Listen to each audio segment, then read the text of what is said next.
Yes people, good morning, good afternoon, good evening to all of you. कैसे सब लोग? Hope so आप सब लोग बहुत बढ़िया रहेंगे। मैं बता दूं तो जैसा कि कल हमने इनकम फ्रॉम अदर सोर्सेज चालू किया था, तो अदर सोर्सेज में जितना पढ़ा उसको एक बार क्विकली रिवाइज कर देते हैं, उसके बाद हम आगे पढ़ना चालू करेंगे। तो चलिए, जितना हमने पढ़ा उसको एक बार क्विकली रिवाइज कर देते हैं, और गाइज रिवाइज करने के बाद हम आगे पढ़ना चालू करेंगे। एक I think question number 6 homework भी था, राइट? छोटा सा क्वेश्चन था, 6 था, होमवर्क था, वो अपन डिस्कस कर लेंगे। Good morning to all of you. तो चलिए, इनकम फ्रॉम अदर सोर्सेज में हमने क्या पढ़ा? कोई भी इनकम जो 4 हेड में नहीं जाती वो 5वें अदर सोर्सेज में आ जाती है, मतलब जिसका कोई नहीं उसका अदर सोर्सेज है। और उसमें सबसे पहले हमने पढ़ा टैक्सेबिलिटी ऑफ द गिफ्ट। अब एक बात समझना, आधा लैंग्वेज बोल के मैं छोड़ दूंगा, आधा लाइन आपको बोलना है। Any gift is received by employ from employer is always taxable under the head. Any gift received due to business and profession always taxable under the head PGBP. Other gift आपके income from other sources में आएगा। Gift received or asset acquired by any person, अगर आप mister ID हटला ITC में आते हो तो सेक्शन 56(2)(10) नहीं लगेगा, वो पूरा एग्जेम्प्ट हो जाएगा। लेकिन सर मिस्टर आईडी हटला आईटीसी का मतलब क्या होता है? M4, R4, I4, D4, H4, U4 university, T4 LA4 local authority. अगर आपको इनसे कोई भी गिफ्ट मिलता है तो यहां पे 56(2)(10) नहीं लगेगा, ये पूरा एग्जेम्प्ट हो जाएगा। लेकिन गाइस अगर आप 56 यहां पे अगर आप मिस्टर आईडी हटला आईटीसी में नहीं आते हो, अदरवाइज में आते हो, तो क्या होगा? तो अदरवाइज में अगर आपको गिफ्ट में मनी मिला, बोलो मनी मिला, और एग्रीगेट मनी मिला के 50,000 से ज्यादा है तो इट इज फुल्ली टैक्सेबल। अगर आपको मूवेबल प्रॉपर्टी मिलता है, लेकिन movable property covered only 10 asset, बोलो कौन कौन सी 10 असेट कवर होगी? Share, security, jewellery, drawing, painting, sculpture, archaeological collection, any other work of art, Boolean and virtual digital asset. अगर ये असेट आपको फ्री ऑफ कॉस्ट मिल जाती है तो एग्रीगेट फेयर मार्केट वैल्यू 50,000 से ज्यादा है तो फुल्ली टैक्सेबल। और अगर ये लो कंसिडरेशन से मिलती है तो aggregate fair market value minus consideration, अगर डिफरेंस 50,000 से ज्यादा है तो डिफरेंस इज टैक्सेबल। अगर आपको immovable property free of cost मिल जाती है और पर प्रॉपर्टी स्टैंप ड्यूटी वैल्यू 50,000 से ज्यादा है तो फुल्ली टैक्सेबल। और अगर ये लो कंसिडरेशन पे मिलती है तो पर प्रॉपर्टी एसडीवी माइनस कंसिडरेशन का डिफरेंस 50,000 से ज्यादा है तो डिफरेंस इज टैक्सेबल। एंड एक और कंडीशन ये है कि एसडीवी कंसिडरेशन के 110% से ज्यादा होना चाहिए, तो जो भी डिफरेंस है वो आपके लिए टैक्सेबल हो जाएगा। उसके बाद मैंने आपको बताया था रिलेटिव का डेफिनेशन क्या क्या आएगा। तो रिलेटिव में अगर कोई असेसी है तो उसके लिए रिलेटिव, इंडिविजुअल के लिए रिलेटिव कौन होते हैं? सबसे पहले स्पाउस, इंडिविजुअल के ब्रदर सिस्टर उनके स्पाउस, स्पाउस के ब्रदर सिस्टर उनके स्पाउस, इंडिविजुअल के मदर फादर, मदर फादर के ब्रदर सिस्टर उनके spouse, and lineal ascendant. Spouse के मदर फादर एंड स्पाउस के लीनियल असेंडेंट एंड दोनों के लीनियल डिसेंडेंट है, वो आपके रिलेटिव के डेफिनेशन में आ जाएंगे। और एचयूएफ के लिए रिलेटिव होता है any member of the HUF. क्या बोला जाता है? Any member of the HUF. You got my point और नॉट? यस। अब उसके बाद में मैंने आपको एक क्वेश्चन दिया था होमवर्क में, मैंने कहा होमवर्क में क्वेश्चन करके आना। कौन सा क्वेश्चन था? 6 करके आए आप लोग? देखो बड़ा से, हाँ नहीं किया तो बहुत अच्छी बात है बेटा, मत करो जिंदगी में, ठीक है? कुछ मत करो, एक बार तो करना पड़ेगा। अब वो कब करना है वो देख लो करके, ठीक है? आपके ऊपर है कब करना है वो क्वेश्चन। अगर अभी करना है तो अभी कर लो, नहीं अभी करोगे तो फिर क्या ही बोलेंगे करके। देखिए, डिस्कस द टैक्सेबिलिटी और otherwise of the following in hands of recipient under section 56(2)(10) of the Income Tax Act 1961। Recipient के हाथ में क्या होगा वो आपको बताना है। देखिए, सबसे पहला अखिल एचयूएफ को मिल रहा है received 75,000 in cash from the niece of Akhil, that is daughter of Akhil sister, and Akhil is a karta of the HUF. एक बात बताओ, अखिल का एचयूएफ है, क्या है अखिल का एचयूएफ? उसको गिफ्ट किससे मिल रहा है? नीस ऑफ अखिल, मतलब अखिल के बहन की बेटी। एक बात बताओ, अखिल के एचयूएफ में अखिल की स्पाउस, अखिल के बच्चे वो होंगे, उसके बहन की बेटी जो है वो क्या अखिल के एचयूएफ की मेंबर है क्या? नहीं। तो एचयूएफ को गिफ्ट मिला नीस से तो वो टैक्सेबल हो जाएगा।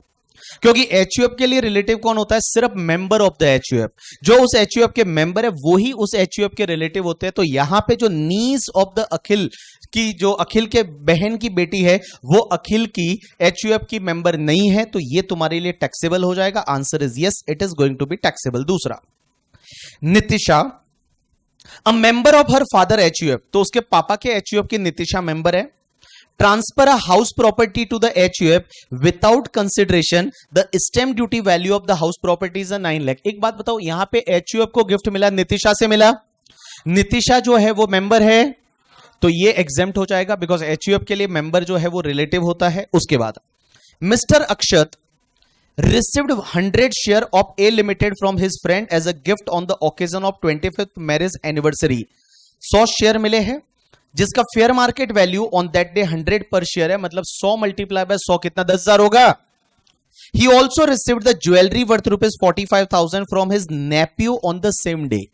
एक बात बताओ, उसके दोस्त से उसको 10,000 रुपए के शेयर मिले एंड उसके नेप्यू से उसको 45,000 का ज्वेलरी मिला। एक बात बताओ, नेप्यू रिलेटिव में आएगा या नहीं आएगा? नेप्यू किसको बोलते हैं? नेप्यू किसको बोलते हैं? भाई का बेटा। तो भाई तो रिलेटिव में आ जाएगा, बट भाई का बेटा रिलेटिव में नहीं आएगा ना। तो बेटा 45,000 का ये मिला, तो इसका मतलब आपका एग्रीगेट 55,000 हो गया।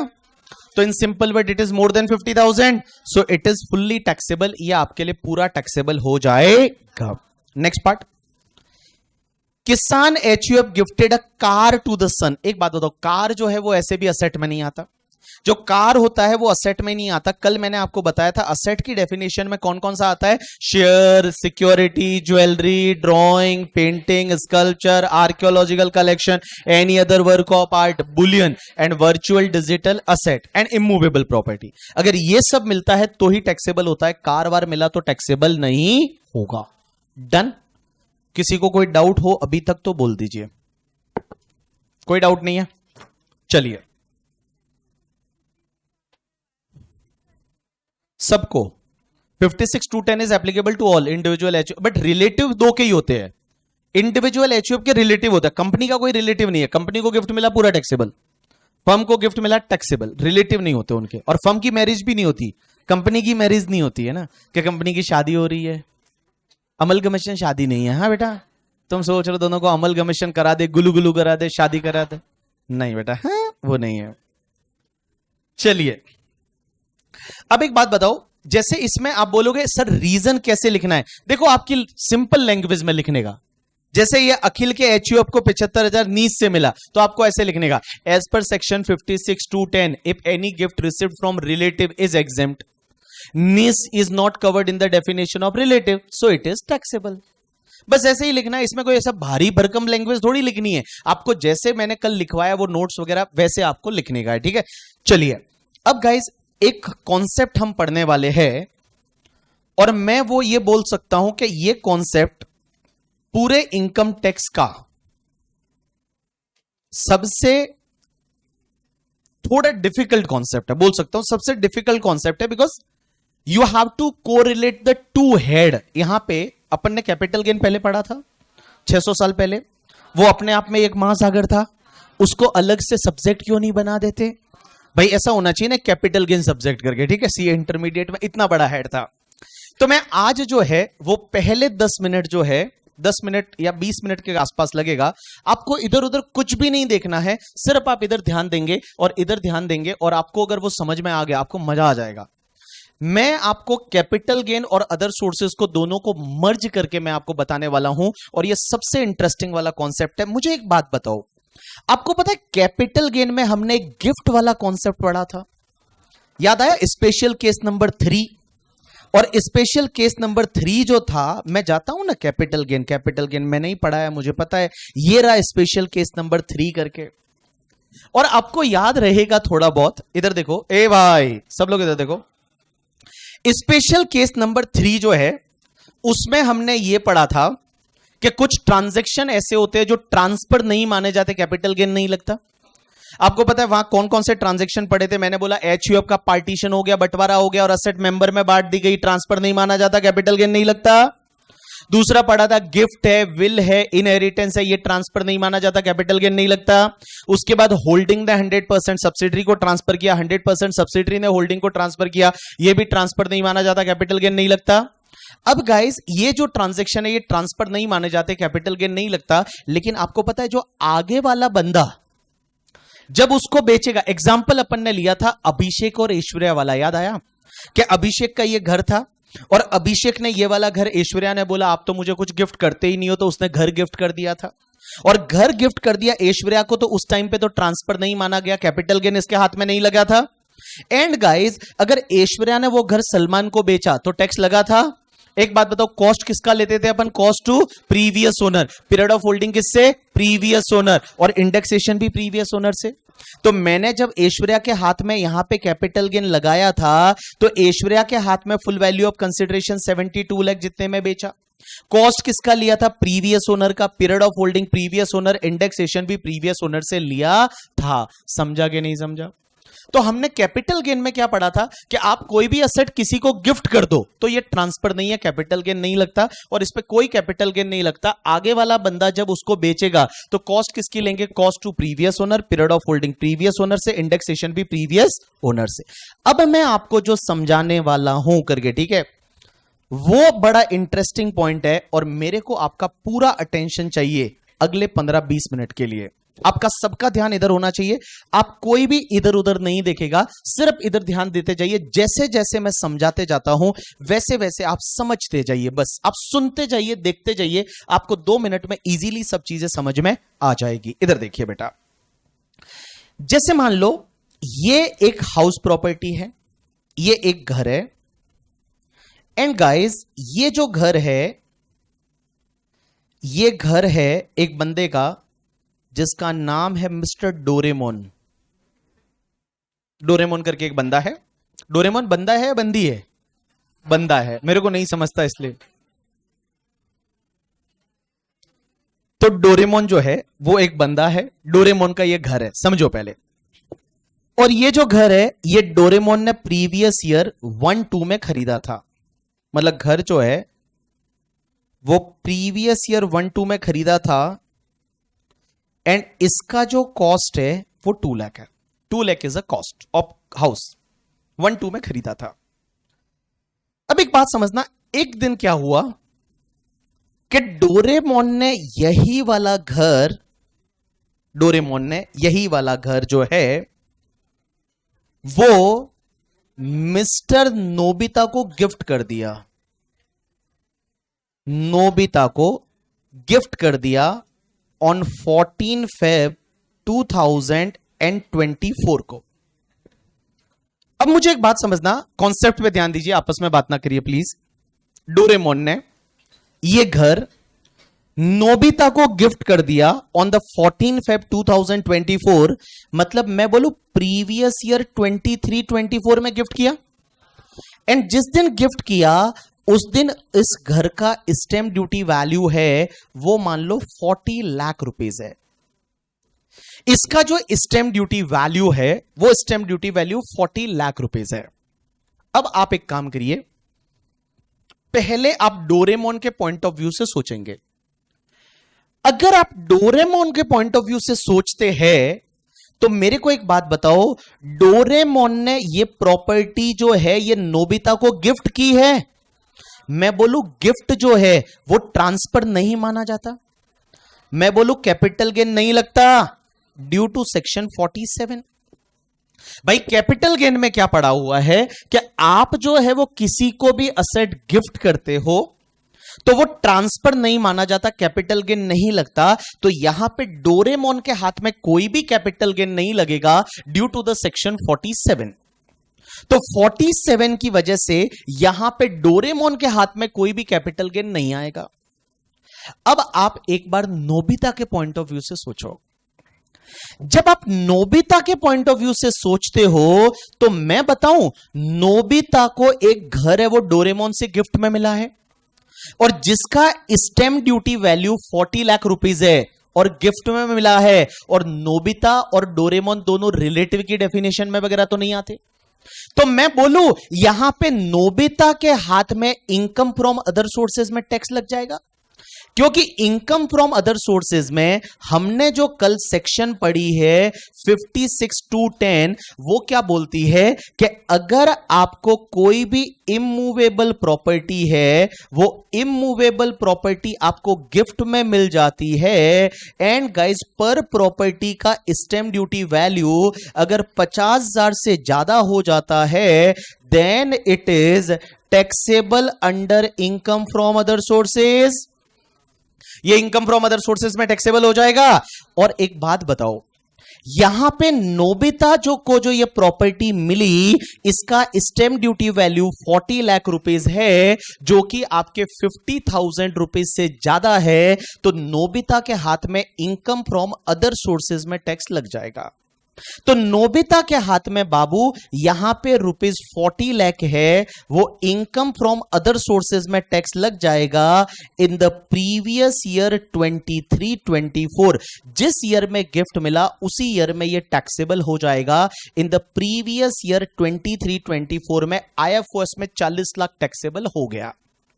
क्योंकि कल मैंने बताया था कि अगर आपको कोई इमूवेबल प्रॉपर्टी गिफ्ट में मिलता है और विदाउट कंसिडरेशन मिला, पर प्रॉपर्टी SDV 50 से ज्यादा है, then it is fully taxable. अब एक चीज समझना जो मैं आपको बताने वाला हूं, नाउ ट्राई टू अंडरस्टैंड। यहां पे अब ध्यान देना। हुआ क्या गाइस, नोबिता ने क्या किया, यही वाली प्रॉपर्टी जो है ये आगे मान लो शिजुका को बेच दी। किसको बेचा? शिजुका। शिजुका करके हुआ करता है कोई, तो शिजुका को, ये लड़की है लड़का है? लड़की। हां, शिजुका को ये प्रॉपर्टी सेल कर दी ऑन 10 दिसंबर 2024 को, एंड सेलिंग प्राइस है मान लो 72 लाख रुपीस। सेलिंग प्राइस आपका 72 लाख रुपीस है। अब मुझे एक बात बताओ, नोबिता ने यह प्रॉपर्टी शिजुका को बेच दी, और बेची तो 72 लाख में बेची। मुझे पहले एक बात बताओ, जब नोबिता ने यह सेल किया तो क्या सेल ट्रांसफर माना जाता है कि नहीं माना जाता है? क्या इस पे कैपिटल गेन लगेगा या नहीं लगेगा? लगेगा। और कैपिटल गेन किसके हाथ में लगेगा? कैपिटल गेन किसके हाथ में लगेगा? नोबिता के हाथ में। अब एक बात बताओ, जब नोबिता के हाथ में आप कैपिटल गेन कैलकुलेट करते हैं 24-25 प्रीवियस ईयर, असेसमेंट ईयर 25-26, मुझे बताओ फुल वैल्यू ऑफ कंसिडरेशन कितना आएगा? 72 लाख है, ये फुल वैल्यू ऑफ कंसिडरेशन आ जाएगा। अब एक बात बताओ, क्वेश्चन ये आता है कि नोबिता के लिए कॉस्ट ऑफ एक्विजिशन कितना आएगा? आप मुझे बताओ लॉजिकली कॉस्ट ऑफ एक्विजिशन कितना लेना चाहिए? क्या cost of acquisition previous owner का 2 लाख है वो कॉस्ट लेना चाहिए, या जिस वैल्यू पे अदर सोर्सेज में टैक्स भर दिया है 40 लाख, ये कॉस्ट लेना चाहिए? अभी तक तो मैंने आपको क्या बताया था, कैपिटल गेन को अगर आप याद करोगे तो कैपिटल गेन में तो मैंने आपको यह बताया था कि जब भी कोई असेट गिफ्ट में मिलती है तो कॉस्ट किसका लेते हैं? प्रीवियस ओनर का। पीरियड ऑफ होल्डिंग किससे लेते हैं? प्रीवियस ओनर से। इंडेक्सेशन भी किससे लेते हैं? प्रीवियस ओनर से। अब एक बात बताओ, अगर आप नोबिता के लिए यहां पे कॉस्ट 2 लाख रुपीस लेंगे, तो मैं बोलूं नोबिता को कैपिटल गेन 70 लाख रुपए का होगा। हां भाई, और 70 लाख पे टैक्स भरना पड़ेगा। लेकिन यार बेचारा जो नोबिता है वो तो 40 लाख पे टैक्स ऑलरेडी लास्ट ईयर भर चुका है। भाई जब ये प्रॉपर्टी गिफ्ट में मिली तो 40 लाख पे already income from other sources में टैक्स भर चुका है, एंड आप अगर अब इसका यहां सिर्फ 2 लाख कॉस्ट लोगे तो यहां 70 लाख पे टैक्स और भरना पड़ेगा। तो 70 लाख पे ये टैक्स भरो, 40 लाख पे ये टैक्स भरा, तो टोटल 1 करोड़ और 10 लाख पे टैक्स लग जाएगा। जबकि बेचारे को जो बेनिफिट हुआ है वो बेनिफिट तो सिर्फ 72 लाख का हुआ है। जो बेनिफिट हुआ है वो बेनिफिट तो सिर्फ 72 लाख का हुआ है, और टैक्स है वो 1 करोड़ 10 लाख पे लग जाएगा। ये तो गलत है ना। तो लॉ मेकर्स बोलते हैं टेंशन मत लो, अगर आपको कोई असेट गिफ्ट में मिली और आपने उसमें अदर सोर्सेज में टैक्स भर दिया अंडर सेक्शन 56(2)(10), तो कॉस्ट टू प्रीवियस ओनर नहीं लेना है। Period of holding previous owner से नहीं लेना है। फिर आप एक काम करिए, जिस वैल्यू पे आपने टैक्स भरा है यही आपका कॉस्ट ऑफ एक्विजिशन बन जाएगा। एंड गाइस यहां पे 32 लाख का आपका कैपिटल गेन हो जाएगा, ये 40 लाख आपका कॉस्ट ऑफ एक्विजिशन बन जाएगा। ऐसा एक सेक्शन 49(4) में बोला हुआ है। एंड बड़ा लॉजिकल है कि अगर आपको जब कोई असेट गिफ्ट में मिली और आपने अगर आईएफओएस में टैक्स भर दिया है, तो बेटा जिस एसडीवी या एफएमवी पे आपने आईएफओएस में टैक्स भरा है वही तुम्हारा कॉस्ट ऑफ एक्विजिशन बनेगा। और अब इसमें पीरियड ऑफ होल्डिंग भी गिफ्ट की डेट से ही लेंगे। अब इसमें प्रीवियस ओनर का पीरियड ऑफ होल्डिंग वगैरह नहीं लेंगे, जो गिफ्ट मिला वहीं से पीरियड ऑफ होल्डिंग लेंगे। और ये पीरियड ऑफ होल्डिंग आपका शॉर्ट टर्म है, तो यहां पे कैपिटल गेन है वो आपका शॉर्ट टर्म कैपिटल गेन हो जाएगा। तो देखो एक कॉन्सेप्ट आया। कॉन्सेप्ट क्या बोलता है, देखो नॉर्मली हम क्या करते हैं कि जब भी कोई असेट गिफ्ट में मिलती है तो हम क्या करते हैं, cost to previous owner, period of holding previous owner, indexation previous owner से अगर होता है तो। लेकिन गाइस इसका एक एक्सेप्शन मैं अभी बता रहा हूं कि अगर आपको कोई असेट गिफ्ट में मिल गई और आपने ऑलरेडी आईएफओएस में टैक्स भर दिया है, इनकम फ्रॉम अदर सोर्सेज में टैक्स भर दिया है, आपने आईएफओएस में टैक्स भर दिया है, तो जिस वैल्यू पे आपने आईएफओएस में टैक्स भरा है वो आपकी कॉस्ट ऑफ एक्विजिशन बन जाएगी। तो यहां पे 40 लाख पे टैक्स भरा तो 40 लाख है वो आपकी क्या बन गई, कॉस्ट ऑफ एक्विजिशन बन गई। यू गॉट माई पॉइंट और नॉट। अब मैं आपसे एक क्वेश्चन पूछता हूं, मुझे एक बात बताओ, तो फिर अभिषेक और ऐश्वर्या के केस में ऐसा क्यों नहीं किया सर? वहां पे तो आपने प्रीवियस ओनर का ही कॉस्ट लिया था, ऐसा क्यों? बताओ बताओ बताओ बताओ बताओ बताओ बताओ। सर आपने अभिषेक ऐश्वर्या का जो हमको केस बताया उसमें फिर ये फंडा क्यों नहीं आया? वहां पे तो आपने क्या किया था, कॉस्ट लिया था, वो प्रीवियस ओनर का, पीरियड ऑफ होल्डिंग आपने प्रीवियस ओनर से, इंडेक्सेशन लिया था वो भी आपने प्रीवियस ओनर से लिया था। कोई मुझे बता सकता है कि वहां पे ऐसा क्यों नहीं किया? Can anyone tell me? Can anyone tell me कि वाई यहां पे ऐसा क्यों किया था कि कॉस्ट प्रीवियस ओनर का 5 लाख लिया था, पीरियड ऑफ होल्डिंग आपने प्रीवियस ओनर का लिया था, इंडेक्सेशन भी प्रीवियस ओनर से लिया था, क्यों ऐसा? बताओ बताओ श्वेता, यथार्थ।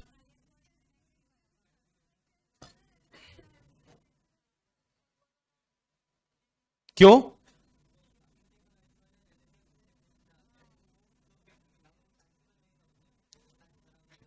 Yes, very good. सबने ऑलमोस्ट सही सोचा और सबने सही आंसर दिया कि मैंने जानबूझ के उस दिन अभिषेक ऐश्वर्या का एग्जांपल लिया था। और अभिषेक और ऐश्वर्या, ऐश्वर्या के लिए अभिषेक हस्बैंड है और वो रिलेटिव की डेफिनेशन में आता है। और जब रिलेटिव की डेफिनेशन में आता है तो ये मिस्टर आईडी हटला आईटीसी में आ गया और अदर सोर्सेज में टैक्स नहीं लगा, तो कॉस्ट किसका लोगे, प्रीवियस ओनर का। और पीरियड ऑफ होल्डिंग कहां से लोगे, प्रीवियस ओनर से। इंडेक्सेशन कहां से लोगे, प्रीवियस ओनर। तो देखो बड़ा सिंपल है, क्या अगर आपको कोई गिफ्ट मिला एंड गिफ्ट पे आपने अगर आईएफओएस में टैक्स भर दिया तो कॉस्ट लेना है वो वाली एफएमवी एसडीवी जिस पे टैक्स भरा है। अगर नहीं भरा है तो cost to previous owner, period of holding previous owner से, इंडेक्सेशन भी प्रीवियस ओनर से। समझा कि नहीं समझा? अरे बोलो यस और नो। लेकिन सर एक बात बताओ, ये तो समझा कि आपने रिलेटिव था तो टैक्स नहीं लगा था, इसके लिए हमने कॉस्ट प्रीवियस ओनर का लिया। लेकिन सर वहां आपने कुछ क्वेश्चंस भी कराए थे। आप क्वेश्चन नंबर 16 चेक कर सकते हैं। आप क्वेश्चन नंबर 16 के बाद चाहे तो आप क्वेश्चन नंबर 17 चेक कर सकते हैं। आप अपनी बुक में क्वेश्चन चेक करिए, क्वेश्चन नंबर 16 चेक करिए, क्वेश्चन नंबर आप 17 चेक करिए। कैपिटल गेन में जाइए, कैपिटल गेन में आप एक बार क्वेश्चन नंबर जो 16 है वो चेक करिए और उसमें देखो, उसमें दिनेश को receive the vacant site as gift from his friend. ये तो फ्रेंड से गिफ्ट मिला था, तो इसमें फिर ये फंडा क्यों नहीं आया? क्वेश्चन नंबर 17 चेक करिए। 17 में मिस्टर के का प्रॉपर्टी था और के ने क्या कर दिया था, बाद में डी को गिफ्ट कर दिया था और के ने डी को गिफ्ट कर दिया था in the month of the January 2009। Sir एक बात बताइए, फिर वहां ये कॉन्सेप्ट क्यों नहीं आया? वहां क्यों अपन प्रीवियस ओनर का कॉस्ट ले रहे थे? एनीवन?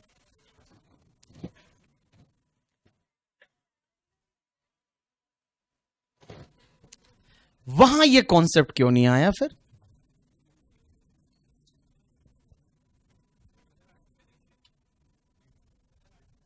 क्या 2000? Right answer is very good.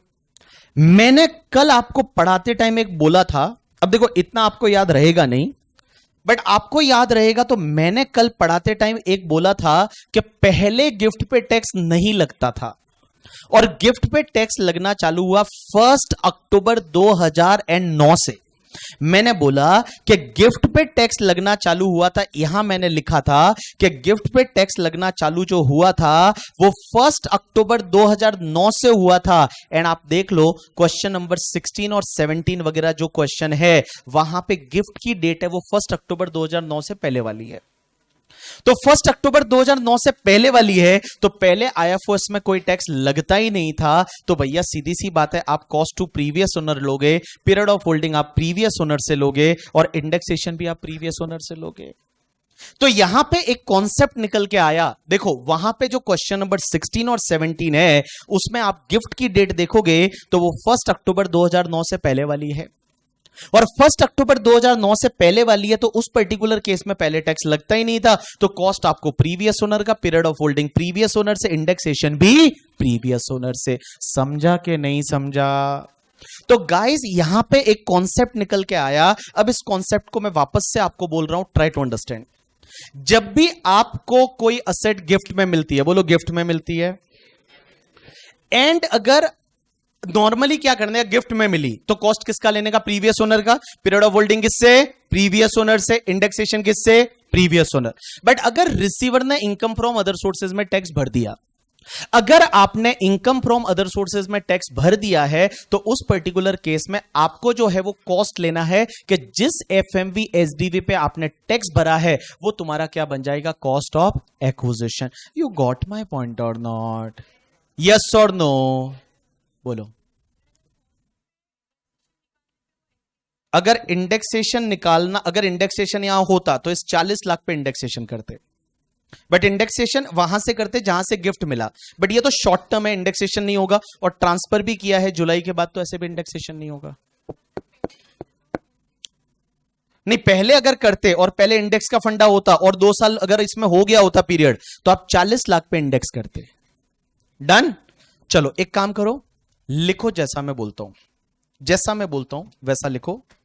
एक सेक्शन लिखो, सेक्शन 49 सब सेक्शन 4 लिखो, cost of acquisition.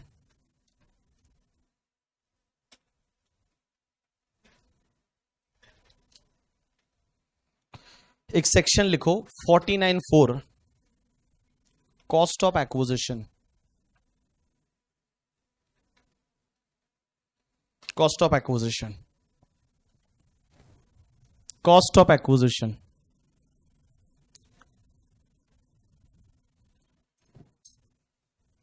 Cost of acquisition लिखो, इसमें जैसा मैं बोलता हूं वैसे लिखो। If any asset, if any asset, if any asset received as gift, if any asset received as gift, if any asset received as gift or acquired for low consideration, or acquired for low consideration,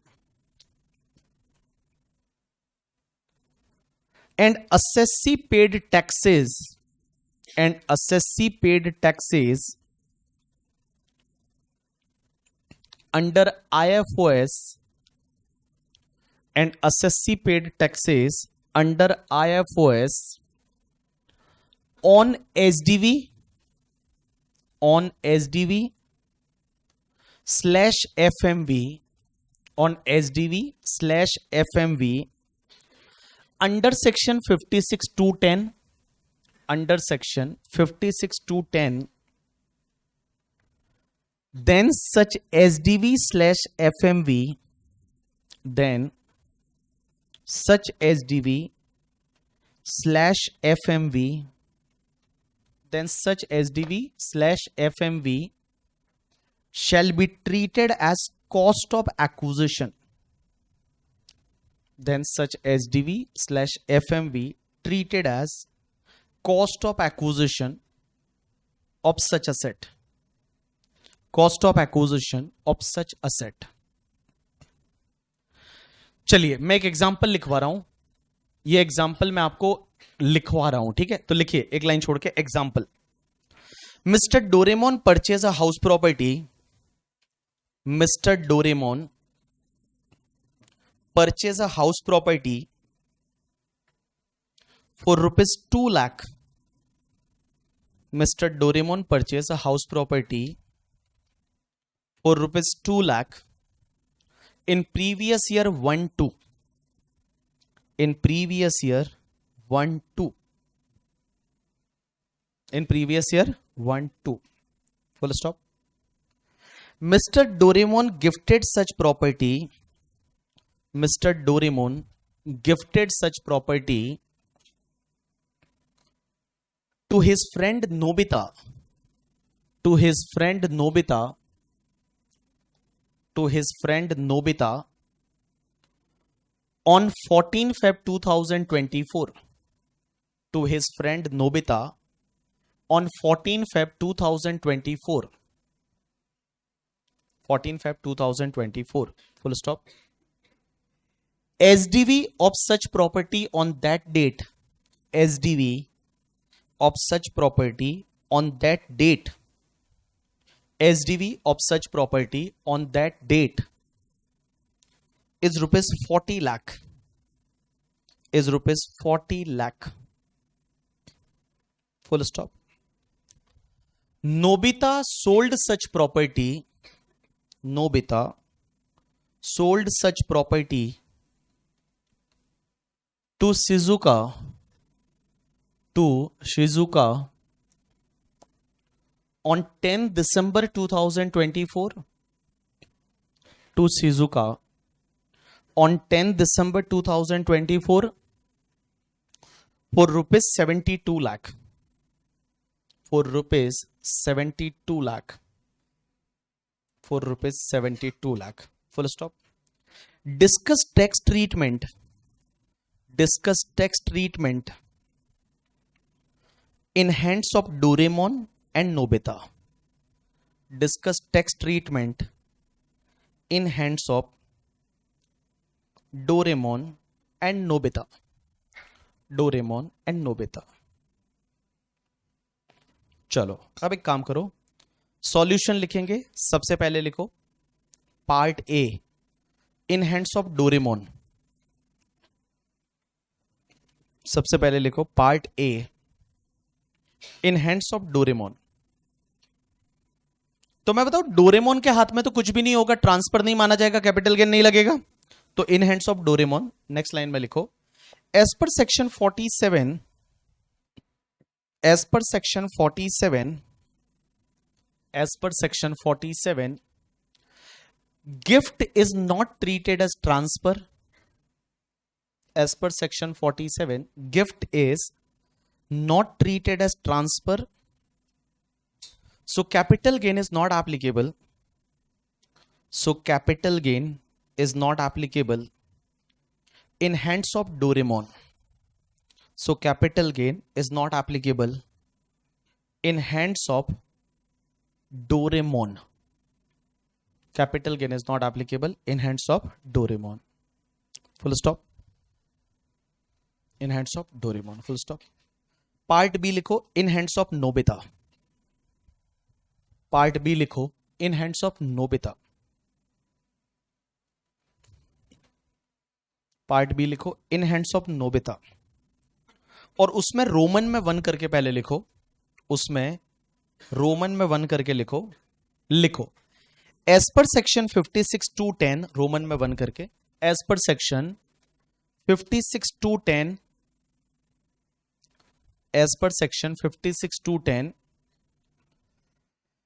if any immovable property received as gift, if any immovable property received as gift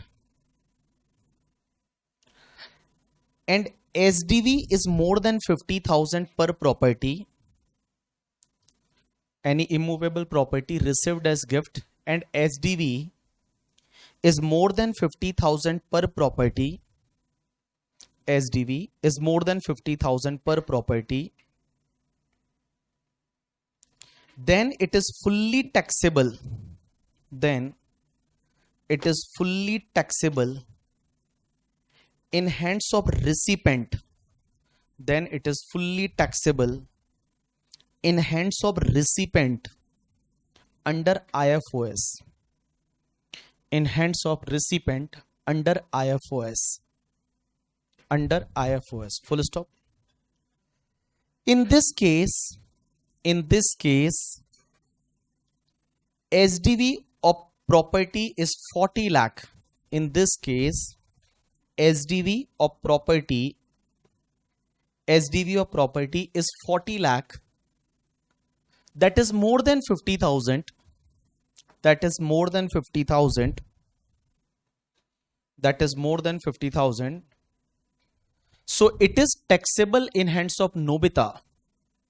So it is taxable in hands of Nobita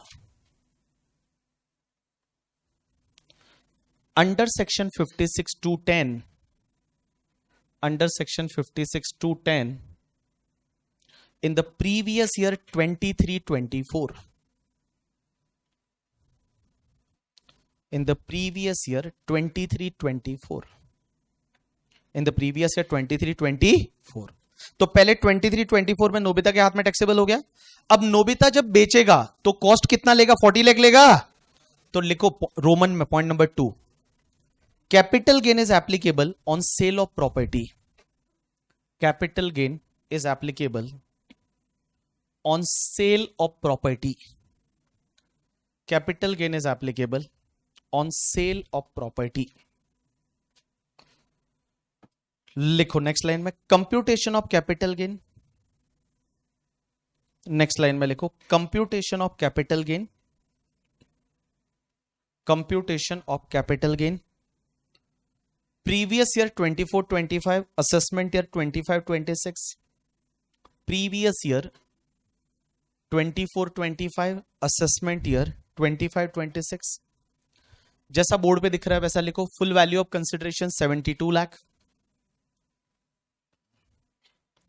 full value of consideration 72 lakh minus cost of acquisition 40 lakh. Minus cost of acquisition 40 lakh. Short term capital gain 32 lakh. Short term capital gain 32 lakh. और जहां cost of acquisition 40 lakh लिखा वहां पास में bracket में लिख लो 49.4.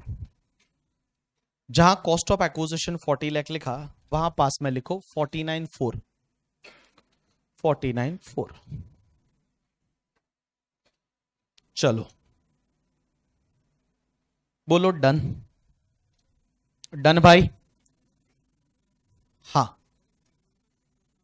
हाँ, अगर पहले होता भी और लॉन्ग टर्म होता तो ये शॉर्ट टर्म है. ठीक है, चलिए अब अगर मैं आपके सामने इस क्वेश्चन को थोड़ा चेंज करना चाहूं. ए भाई इधर देख, इधर देख, एक हजूर इधर देख. अगर मैं इस क्वेश्चन को थोड़ा सा आपके लिए चेंज करना चाहूं और अगर मान लो, ए बाबू इधर देख, इधर देख, इधर देख, अगर ये नोबिता एंड डोरेमोन दोनों रिलेटिव होते तो क्या होता?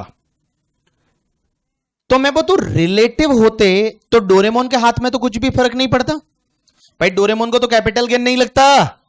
मैं बताऊं नोबिता के हाथ में 56(2)(10) नहीं लगता.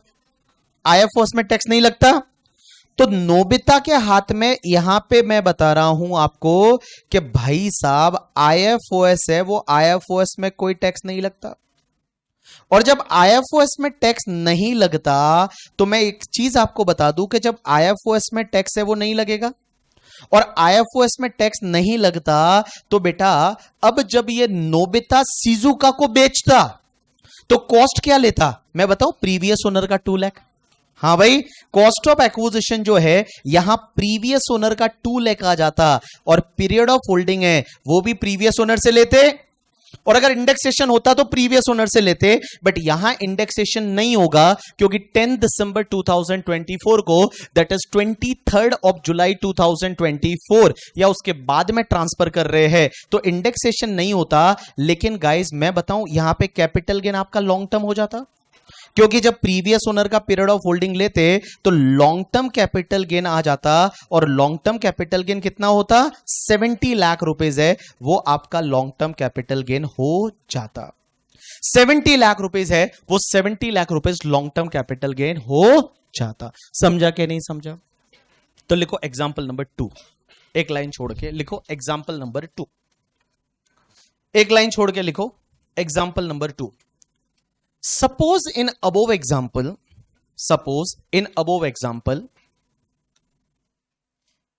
if Doraemon and Nobita are relatives, suppose in above example, Doraemon and Nobita are relative.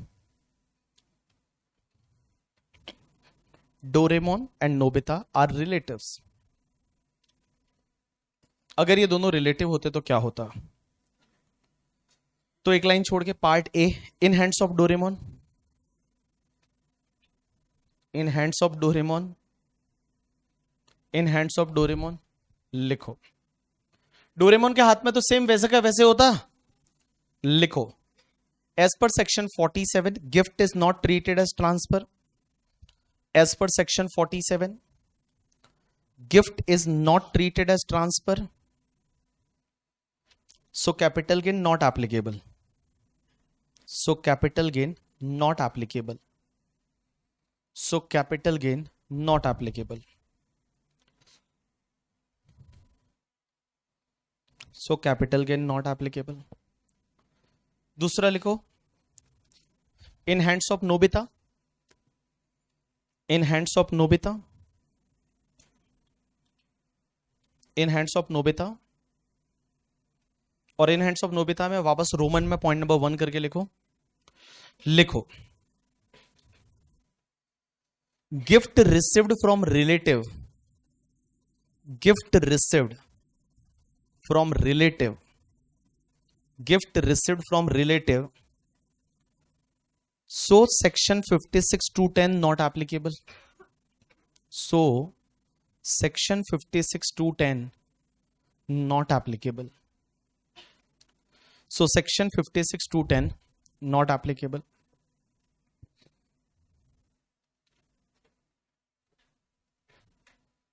चलिए सेकेंड पॉइंट लिखो, computation of capital gain on sale of property, computation of capital gain on sale of property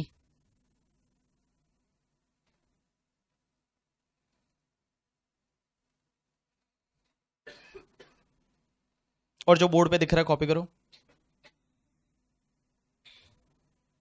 जो board पे दिख रहा है वो copy कर लो।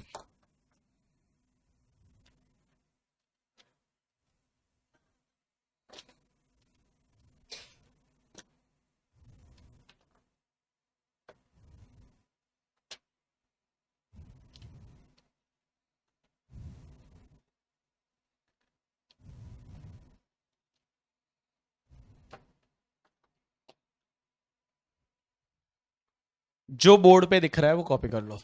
Cost to previous owner लिखा,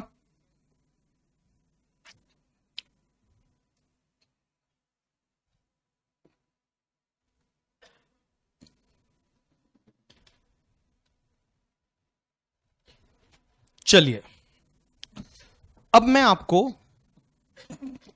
ये कॉन्सेप्ट डिफिकल्ट लगा थोड़ा बहुत?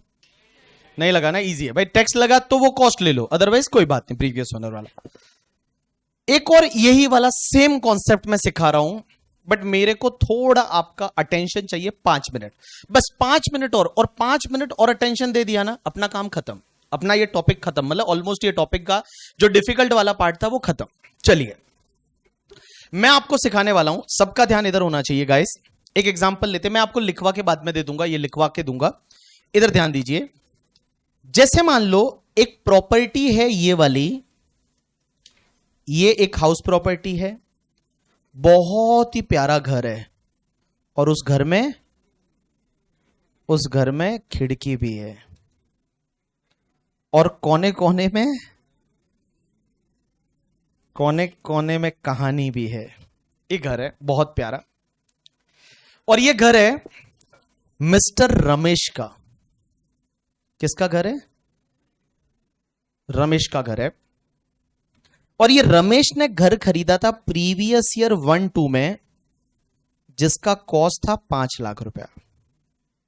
5 लाख रुपया कॉस्ट है, रमेश ने खरीदा था 1-2 में। चीजों को समझते जाना। हाँ, अब एक बात समझना, यही वाला घर जो है ये रमेश ने सेल कर दिया एक बंदे को जिसका नाम है मिस्टर सुरेश।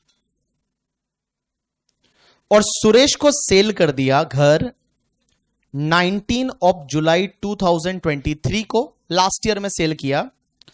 इसका सेलिंग प्राइस है वो 40 लाख है गाइस, बट उस दिन इसका स्टैंप ड्यूटी वैल्यू है वो 60 लाख है। चीजों को समझते जाना, जैसे जैसे मैं लेके जा रहा हूं वैसे वैसे जाना, कुछ मत लिखना, सिर्फ आप कॉन्सेप्ट को दिमाग में बिठाते जाओ और सब मैं लिखवा के दे दूंगा। एक बंदा है जिसका नाम है रमेश, 5 लाख में घर खरीदा था, उसने सुरेश को घर बेच दिया, सेलिंग प्राइस 40 लाख है, स्टैंप ड्यूटी वैल्यू है वो 60 लाख है। अब मुझे एक बात बताओ, जब भी आप कोई असेट सेल करते हो तो सेल तो ट्रांसफर माना जाता है कि नहीं माना जाता? माना जाता है ट्रांसफर। कैपिटल गेन लगेगा या नहीं लगेगा? लगेगा भाई, सेल किया तो कैपिटल गेन लगेगा ना। किसके हाथ में लगेगा? रमेश के हाथ में। अब मुझे एक बात बताओ, जब आप रमेश के हाथ में कंप्यूटेशन ऑफ कैपिटल गेन करोगे, मिस्टर रमेश, एंड रमेश के हाथ में कंप्यूटेशन ऑफ कैपिटल गेन, और कैपिटल गेन कौन से ईयर में लगेगा? जिस ईयर में बेचा, लास्ट ईयर बेचा था, तो प्रीवियस ईयर 23-24, असेसमेंट ईयर 24-25। एक बात बताओ, फुल वैल्यू ऑफ कंसिडरेशन कितना लोगे? मुझे बताओ, इसने जो घर बेचा है वो 40 लाख में बेचा है, लेकिन उसका स्टैंप ड्यूटी वैल्यू है वो 60 लाख है। मुझे बताओ फुल वैल्यू ऑफ कंसिडरेशन कितना लोगे? 40 या 60? आपको रमेश के पॉइंट ऑफ व्यू से सोचना है। किसके पॉइंट ऑफ व्यू से सोचना है? रमेश। तो मुझे बताओ, इसके हाथ में फुल वैल्यू ऑफ कंसिडरेशन कितना लोगे? 60। आपको याद है हमने एक सेक्शन पढ़ी थी कैपिटल गेन में, और जिस सेक्शन का नंबर था 50C, यही तो 1 घंटे का रिकॉर्डेड दिया था, 50C वाला। तो 50C पढ़ी थी, वो क्या बोलती थी कि स्टैंप ड्यूटी वैल्यू अगर आपके कंसिडरेशन के 110% से ज्यादा है तो stamp duty value full value of consideration माना जाएगा। तो 60 लाख आ गया, इसका ट्रांसफर एक्सपेंसेस है वो कुछ भी नहीं है, तो 60 लाख आपका नेट कंसिडरेशन आ गया। और बेटा इसमें से अब अपन लेस करेंगे कॉस्ट ऑफ एक्विजिशन या इंडेक्स कॉस्ट ऑफ एक्विजिशन। 2001 में खरीदा था, 2023 में बेचा, period of holding long term है, और period of holding long term है तो इंडेक्सेशन का बेनिफिट भी मिलेगा, और इंडेक्सेशन पहले तो मिलता था, सिर्फ 23 जुलाई 2024 से बंद हुआ इंडेक्स, उससे पहले इंडेक्स था। तो बेटा 23 जुलाई से पहले तो यहां पे इंडेक्स कॉस्ट ऑफ एक्विजिशन का बेनिफिट मिलेगा। तो रमेश ने यह घर 5 लाख में खरीदा था और ये लास्ट ईयर बेचा था, तो लास्ट ईयर का इंडेक्स 348 है, वो 23-24 का है, और 100 जो है वो 1-2 का है। तो कितना बचा? 17,40,000। ये बेटा आ गया इंडेक्स कॉस्ट ऑफ एक्विजिशन। और एक बात बताओ, रमेश के हाथ में लॉन्ग टर्म कैपिटल गेन कितना आएगा? 32 lakh, 42 lakh 20,000, 42 lakh 60,000 long term capital gain Ramesh के हाथ में। इसमें कोई दिक्कत अभी तक? अब मैंने आपको सोचने को बोला था रमेश के पॉइंट ऑफ व्यू से, अब थोड़ी देर एक बार सुरेश के पॉइंट ऑफ व्यू से तो सोचो। सुरेश ने क्या किया? मैं बोलूं सुरेश ने यह घर खरीदा है, कितने में खरीदा है? जिसका स्टैंप ड्यूटी वैल्यू 60 लाख है। तो मैं बोलूं ये तो यहां पे सुरेश ने लो कंसिडरेशन पे खरीदा है। और कल हमने एक कॉन्सेप्ट पढ़ा था कि भैया लास्ट वाला जो 5 पार्ट थे उसमें लास्ट वाला पार्ट यही था कि अगर आप लो कंसिडरेशन पे कोई इमूवेबल प्रॉपर्टी खरीदते हो एंड एसडीवी माइनस कंसिडरेशन का डिफरेंस 50 से ज्यादा है एंड एसडीवी कंसिडरेशन के 110% से ज्यादा है, तो मैं बोलूं डिफरेंस आपके लिए इनकम फ्रॉम अदर सोर्सेज में टैक्सेबल हो जाएगा। तो यहां पे मुझे एक बात बताओ, अगर मैं सुरेश की बात करूं तो सुरेश ने यहां पे इमूवेबल प्रॉपर्टी लो कंसिडरेशन पे खरीदा है। इमूवेबल प्रॉपर्टी है, वो इमूवेबल प्रॉपर्टी उसने लो कंसिडरेशन पे खरीदा है और हमने दो कंडीशन देखी थी कि इफ आपका पर प्रॉपर्टी क्या होना चाहिए, पहली कंडीशन एसडीवी माइनस कंसिडरेशन का डिफरेंस 50,000 से ज्यादा होना चाहिए एंड उसके साथ में एक और कंडीशन ये थी कि एसडीवी कंसिडरेशन के 110% से ज्यादा होना चाहिए। अगर ये दोनों कंडीशन सेटिस्फाइड हो गई तो आपका डिफरेंस टैक्सेबल हो जाएगा। डिफरेंस है वो आपके लिए टैक्सेबल हो जाएगा under income from other sources. अब एक बात बताओ, सुरेश ने ये प्रॉपर्टी खरीदी 40 में, एसडीवी है 60, तो मुझे बताओ यहां पे एसडीवी आपका 60 लाख है, प्रॉपर्टी आपने 40 लाख में खरीदी है, तो डिफरेंस 20 लाख है। एंड गाइस एसडीवी कंसिडरेशन के 110% से भी ज्यादा है, तो मैं बताऊं यहां पे 20 लाख रुपया जो है वो सुरेश के हाथ में टैक्सेबल हो जाएगा under income from other sources in the previous year 23-24। Previous year 23-24 में 20 लाख रुपया सुरेश के हाथ में टैक्सेबल हो जाएगा। आप बोलोगे सर यहां तो डबल टैक्सेशन हो रहा है, यहां तो डबल टैक्सेशन हो रहा है। क्या डबल टैक्सेशन हो रहा है? बिल्कुल हो रहा है, क्योंकि इधर देखो, इधर सेलर का कैपिटल गेन बढ़ा दिया 20 लाख से और इतना का इतना 20 लाख है वो बायर के हाथ में आईएफओएस में टैक्सेबल करा रहे हो। सेलर का कैपिटल गेन यहां 20 लाख से बढ़ गया क्योंकि full value of consideration 40 lakh की जगह आपने 60 लाख लिया था। एंड गाइस बायर के हाथ में उतना आप 20 लाख आईएफओएस में भी टैक्सेबल करा रहे हो। तो सर क्वेश्चन यहां पे यह आता है, क्या सर डबल टैक्सेशन होगा? बिल्कुल होगा। आज की डेट में मैं बता दूं, मार्केट में आप सर्कल रेट से कम पे प्रॉपर्टी नहीं खरीद सकते। अगर आपने सर्कल रेट से कम पे ट्रांजैक्शन किया तो बेटा गवर्नमेंट दोनों को मारेगी, सेलर को मारेगी कैपिटल गेन में, उसका कैपिटल गेन बढ़वाएगी due to the section 50C and buyer को मारेगी इनकम फ्रॉम अदर सोर्सेज में। बायर के हाथ में इनकम फ्रॉम अदर सोर्सेज में टैक्सेबल लगा देंगे डिफरेंस पे, तो गाइज यहां सेलर को भी मारेगी और बायर को भी मारेगी, दोनों को मारेगी गवर्नमेंट। तो आज की डेट में आप लोग जो है वो सर्कल रेट से कम पे ट्रांजैक्शन तो कर ही नहीं सकते। अगर किया तो सेलर का कैपिटल गेन बढ़वाएंगे और बायर के हाथ में इनकम फ्रॉम अदर सोर्सेज में टैक्स लगाएंगे। ये एक हाईएस्ट जो डिफिकल्ट सिचुएशन इंडिया में बन सकती है इंटरमीडिएट के लिए, वो ये है। बट मैं थोड़ा इससे और आगे जाता हूं। एक बात बताओ, यही वाली प्रॉपर्टी अगर सुरेश ने आगे कृष्णा को बेच दी तो क्या होगा? अगर सुरेश ने क्या किया, यही वाली प्रॉपर्टी सेल कर दी कृष्णा को on the 10 December 2024 and selling price मान लो 82 लाख है। मुझे बताओ सुरेश के हाथ में जब आप कैपिटल गेन निकालोगे तो कैपिटल गेन आएगा previous year 24-25, assessment year 25-26, full value of consideration कितना बताओगे? हां 82 लाख। अब मुझे बताओ कॉस्ट ऑफ एक्विजिशन कितना लोगे? खरीदा आप तो बोलोगे 40 लाख में खरीदा है, लेकिन 20 लाख पे आईएफओएस में टैक्स भी भरा है, तो यहां पे कॉस्ट ऑफ एक्विजिशन आ जाएगा 60 lakh rupees.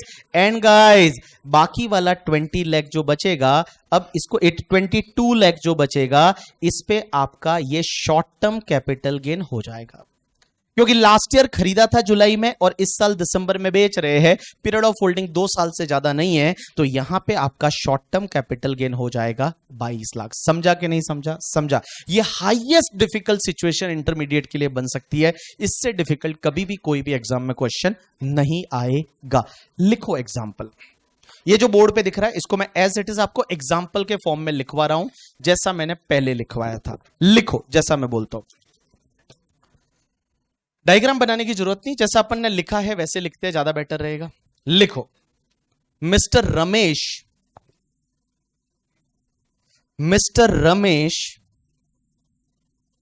Mr. Ramesh purchase a house property. Mr. Ramesh purchase a house property.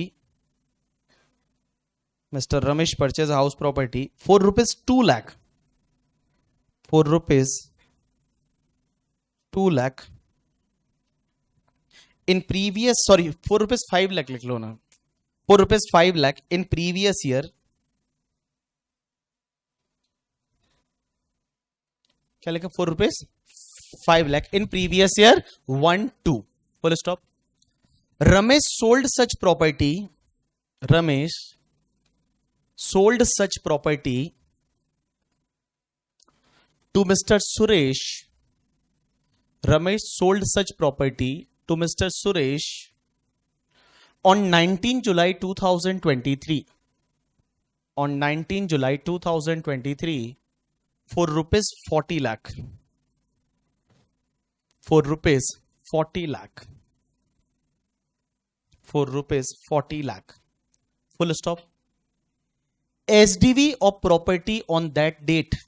SDV of property on that date is rupees 60 lakh. Is rupees 60 lakh. 60 lakh. Full stop.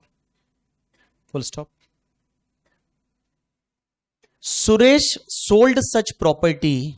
Suresh sold such property to Mr. Krishna. To Mr. Krishna on 10 December 2024. To Mr. Krishna on 10 December 2024 for rupees 82 lakh. For rupees 82 lakh. Full stop. Discuss tax treatment in hands of Ramesh and Suresh. Discuss tax treatment in hands of Ramesh and Suresh. In hands of Ramesh and Suresh. Ramesh and Suresh. चलिए अब एक काम करो, सबसे पहले लिखो part A, in hands of Ramesh. In hands of Ramesh. Ramesh ने ये प्रॉपर्टी बेची. लिखो इन हैंड्स ऑफ रमेश में जो आपको बोर्ड पे दिख रहा है कॉपी कर लो. Computation of capital gain previous से 23-24 जो आपको बोर्ड पे दिख रहा है कॉपी कर लो.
Done people.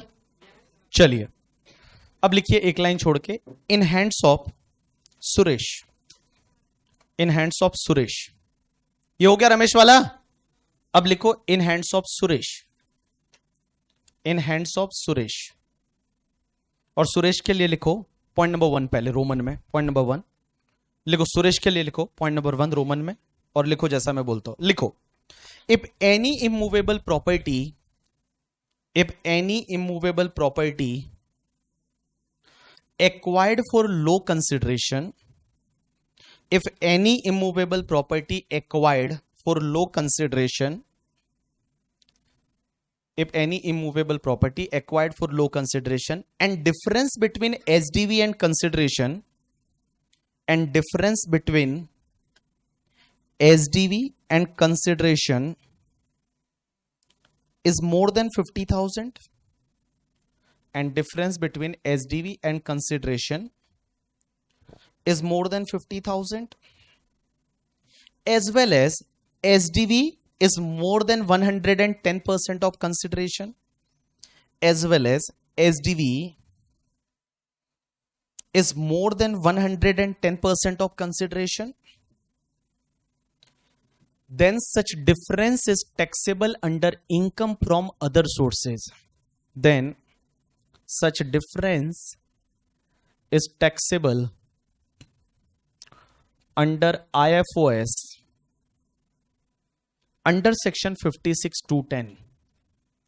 Under IFOS under section 56(2)(10). Full stop. In the present case, difference is rupees 23 lakh. In the present case, difference is rupees 23 lakh. Sorry, कितना 20 lakh. Difference is rupees 20 lakh. लिखो 20 lakh, not 23 lakh. 20 lakh. Sorry, यार 20 lakh. Difference is rupees 20 lakh. That is more than 50,000. That is more than 50,000. And SDV is more than 110% of consideration. And SDV is more than 110% of consideration. So difference of 20 lakh. So difference of 20 lakh is taxable under IFOS. So difference of 20 lakh is taxable under IFOS in hands of Mr. Suresh. In hands of Mr. Suresh. और फिर यहां पे Roman में लिखो 2, computation of capital gain. Computation of capital gain on sale of property, on sale of property to Mr. Krishna, on sale of property to Mr. Krishna. लिखो next line में capital gain previous year 24-25, assessment year 25-26, full value of consideration 82 lakh. Full value of consideration 82 lakh. 82 lakh minus cost of acquisition में लिखो 60 लाख और bracket में लिख लो 49.4. Bracket में लिखो 49.4, cost of acquisition 60 lakh and STCG आ जाएगा 22 लाख. एसटीसीजी आ जाएगा 22 लाख. एसटीसीजी आ जाएगा 22 लाख. सर अदर सोर्सेज की इनकम पे कौन सी रेट से टैक्स लगता है? स्लैब रेट से. शेख समीर सुमेर. मानस बोल रहा है कि सर अगर लो कंसिडरेशन पे प्रॉपर्टी अगर रिलेटिव से खरीदी तो 56(2)(10) में लगेगा. नहीं, देखो 56(2)(10) में अगर आप रिलेटिव से फ्री में लेते हो या अगर आप लो कंसिडरेशन पे लेते हो 56(2)(10) नहीं लगेगा. चलो, this is the completion of this concept. Guys मुझे एक बात बताओ, मैंने जो पढ़ाया उसको मैं एक लाइन में समराइज कर रहा हूं. मेरी तरफ देखो ना सब लोग. एक हजूर इधर देख, इधर देख. मैंने जो पढ़ाया लास्ट के 1 घंटे में उसको मैं क्या करता हूं, एक लाइन में समराइज कर रहा हूं. देखो बड़ा सिंपल है. अगर आपको कोई भी असेट गिफ्ट में मिलती है, बोलो क्या बोला, क्या बोला, गिफ्ट में मिलती है या फिर आप लो कंसिडरेशन पे खरीदते हो एंड अगर आपने आईएफओएस में टैक्स भरा, बोलो आईएफओएस में टैक्स भरा, तो जिस वैल्यू पे आपने आईएफओएस में टैक्स भरा है, जो एफएमवी एसडीवी पे टैक्स भरा है, वो आपकी क्या बन जाएगी? कॉस्ट. क्या बन जाएगी? कॉस्ट. बस इतना ही पढ़ा है. बस क्या अगर आपको कोई एसेट गिफ्ट में मिलती है या फिर आपने लो कंसिडरेशन में खरीदा एंड अगर आपने आईएफओएस में टैक्स भरा, तो जिस वैल्यू पे आपने टैक्स भरा वो तुम्हारी कॉस्ट ऑफ एक्विजिशन बन जाएगी. जैसे इस एग्जांपल में एक बात बताओ, कॉस्ट अपन ने 60 लाख क्यों लिया? क्योंकि एक बात बताओ, आपने 40 लाख में तो खरीदा था, 20 लाख पे आपने टैक्स आईएफओएस में भरा, तो आपकी कॉस्ट यहां पे कितना लेना है? 60 लाख. तो जिस एसडीवी एफएमवी पे आपने टैक्स भरा वो तुम्हारी क्या बन जाएगी, कॉस्ट ऑफ एक्विजिशन बन जाएगी। एक बात बताओ, आपको याद रहेगा तो हमने एक सेक्शन 50C पढ़ा था। ये कौन सा सेक्शन था, कैपिटल गेन में था। इसमें क्या था कि एसडीवी कंसिडरेशन के 110% से ज्यादा है तो अपन कैपिटल गेन में एसडीवी लेते हैं। पता है उसमें एक कॉन्सेप्ट ये भी था कि एसडीवी से आप सेटिस्फाइड नहीं हो तो आपका केस वैल्यूएशन ऑफिसर को ट्रांसफर हो सकता है। वैल्यूएशन ऑफिसर वो मैंने बोला बढ़ा दिया अगर उसकी वैल्यू तो इग्नोर करने का, कम किया तो ले लेने का। सर ये कॉन्सेप्ट क्या आईएफओएस में लगेगा या नहीं लगेगा? क्योंकि एक बात बताओ, यहां पे रमेश ने ये घर सुरेश को बेचा है तो रमेश के हाथ में कैपिटल गेन लग रहा है, बट सुरेश के हाथ में अदर सोर्सेज में टैक्स लग रहा है। और अदर सोर्सेज में किस पे टैक्स लग रहा है, एसडीवी माइनस कंसिडरेशन पे। तो क्या रमेश जो है वो तो भैया वैल्यूएशन ऑफिसर के पास जा सकता है, ऐसा 50C में पढ़ाया था। क्या सुरेश भी वैल्यूएशन ऑफिसर के पास जा सकता है या नहीं? क्योंकि सुरेश के हाथ में डिफरेंस पे टैक्स लग रहा है एसडीवी माइनस कंसिडरेशन पे। तो एसडीवी से अगर सुरेश सेटिस्फाइड नहीं है तो क्या सुरेश जो है वो वैल्यूएशन ऑफिसर के पास जा सकता है या नहीं? आंसर इज यस, जा सकता है। अगर सुरेश सेटिस्फाइड नहीं है इस एसडीवी से तो सुरेश भी वैल्यूएशन ऑफिसर के पास जा सकता है। एंड गाइस अगर वैल्यूएशन ऑफिसर ने वैल्यू बढ़ा दी तो क्या करने का, इग्नोर, और कम कर दी तो ले लेने का। अब एक और चीज समझो, याद करो 50C सेक्शन वापस। 50C में एक और पॉइंट मैंने बताया था कि एसडीवी कौन सी डेट की लेनी पड़ती है, रजिस्ट्रेशन या agreement. Normally registration, but agreement की डेट की आप ले सकते हो अगर अग्रीमेंट की डेट या उससे पहले पहले कुछ ना कुछ पैसा मिल गया हो, बाय अकाउंट पे ही चेक, अकाउंट पे ही डिमांड ड्राफ्ट और any mode of electronic clearing system. अब क्वेश्चन ये आता है, क्या 50C में तो ये ऑप्शन था, क्या 56(2)(10) यहां पे जब सुरेश ये घर खरीद रहा है तो यहां वो एसडीवी कौन सी डेट की लेगा? क्या सुरेश के लिए भी ये ऑप्शन है क्या कि वो अग्रीमेंट की डेट की ले सकता है या नहीं? Answer is yes. तो देखो सुरेश जो है बायर, नॉर्मली उसके लिए एसडीवी लेना है रजिस्ट्रेशन का डेट का, लेकिन अगर date of registration and date of agreement अलग अलग है तो सुरेश जो है वो अग्रीमेंट की डेट का एसडीवी ले सकता है अगर अग्रीमेंट की डेट तक उसने कुछ ना कुछ पे कर दिया हो। वहां पे क्या था, कुछ ना कुछ रिसीव कर दिया हो। यहां पे क्या है, कुछ ना कुछ पे कर दिया हो, बाय अकाउंट पे ही चेक, अकाउंट पे ही डिमांड ड्राफ्ट और any mode of electronic clearing system through bank account. तो बेटा यहां अग्रीमेंट की डेट की एसडीवी ले सकते हैं। समझा कि नहीं समझा?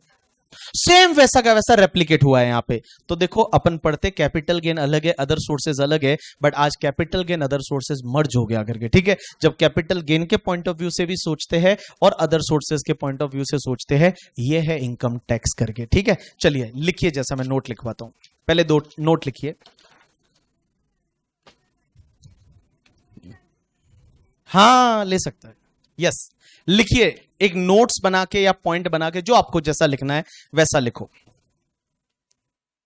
लिखो नोट्स बना के या पॉइंट बना के जैसा आपको चाहिए। क्वेश्चन एग्जांपल पूरे हो गए, उसके बाद लिखना है, कॉन्सेप्ट लिख रहे हैं, ठीक है। लिखो, if assessee not satisfied with SDV, if assessee नहीं तो एक काम करो ना, आप जो पहले रिलेटिव का डेफिनेशन लिखा था, अरे रिलेटिव का डेफिनेशन पॉइंट नंबर कौन सा था, वो अपन वो ऐसा लिख रहे थे ना भाई, जैसे नोट नंबर प्रॉपर्टी का नोट नंबर 1 था, उसके बाद ये नोट नंबर 2 मिस्टर आईडी हटला आईटीसी था, नोट नंबर 3 रिलेटिव था, तो इसको नोट नंबर 4 करो, इसको नोट नंबर 4 करो तो उसके सीक्वेंस में आएगा, ठीक है। नोट नंबर 4 और लिखो, if assessee not satisfied with SDV, if assessee not satisfied with SDV, dash करके लिखो, केस में ट्रांसफर टू वीओ, केस में ट्रांसफर टू वीओ, वीओ मतलब वेरी गुड बेटा, केस में ट्रांसफर टू वीओ, और ब्रैकेट में लिखो same as section 50C, bracket में लिखो same as section 50C, same as section 50C। चलो उसके बाद नोट नंबर 5 लिखो, नोट नंबर 5, और नोट नंबर 5 का हेडिंग दोगे SDV on the date of registration और agreement. SDV on the date of registration और agreement. SDV as on date of registration or agreement under section 56(2)(10). SDV as on date of registration or agreement under section 56(2)(10). और लिखो next line में normally SDV considered on the date of registration। normally SDV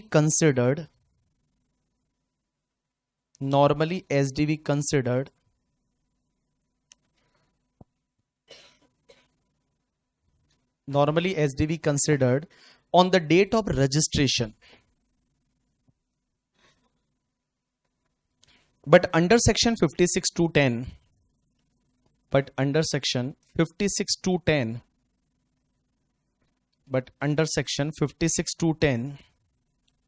if date of agreement or registration are not same, if date of agreement or registration are not same, then assess C, that is buyer, can take SDV on the date of agreement, can take SDV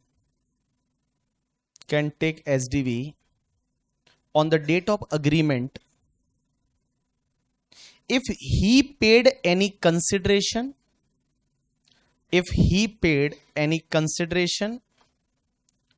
or part thereof,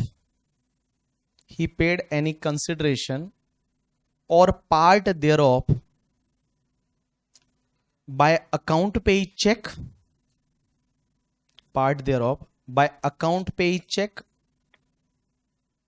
or account pay DD, मतलब demand draft, और any other electronic mode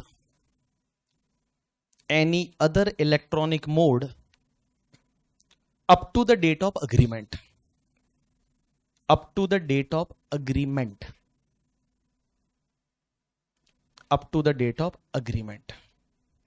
done, up to the date of agreement. चलो अब ये जो हमने पढ़ा इससे related 2 और क्वेश्चन करेंगे जिससे कि आपके कॉन्सेप्ट एकदम स्ट्रांग हो जाए, ठीक है। चलिए आ जाइए, आपकी बुक में 2 हैंडमेड क्वेश्चन है, दैट इज अदर सोर्सेज में आई थिंक क्वेश्चन नंबर आपकी बुक में 13, क्वेश्चन नंबर 13, आ जाइए सब लोग, question number 13, all people book पे ध्यान दीजिए, क्वेश्चन नंबर 13 पे।